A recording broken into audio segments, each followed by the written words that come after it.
Hello friends, మనము ఏ పని మొదలుపెట్టినా ఆ పనిలో ఎటువంటి ఆటంకాలు లేకుండా పరిసమాప్తి కావాలంటే ఈ శ్లోకాన్ని అయితే చదువుకోవాలండి. మనము ఏ పూజ చేసినా కానీ, ఏ శుభకార్యాలు మొదలుపెట్టినా కానీ మొదటిగా ఆరాధించే దైవము గణపతి. ఇలా ముందుగా గణపతిని ఆరాధించడం వలన ఆ పనిలో విజయము కలుగుతుందని అర్థము. ఇప్పుడు శ్లోకాన్ని మరియు దాని అర్థాన్ని కూడా తెలుసుకుందాము. వక్రతుండ మహాకాయ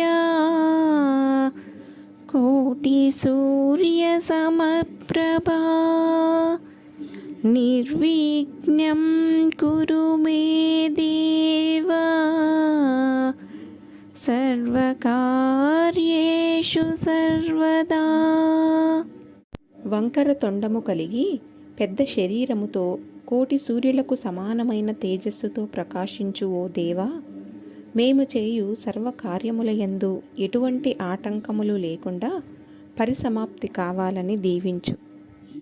ప్రతి నిత్యము కూడా ఓం గం గణపతయే నమః అనే నామాన్ని పూజా సమయంలో మీకు వీలైనన్ని సార్లు చదువుకుంటే చాలా మంచిది. పిల్లల చేత కూడా ఈ నామాన్ని చెప్పించినట్లయితే చాలా మంచిదండి. ఆ గణపతి యొక్క అనుగ్రహం ఉంటుంది.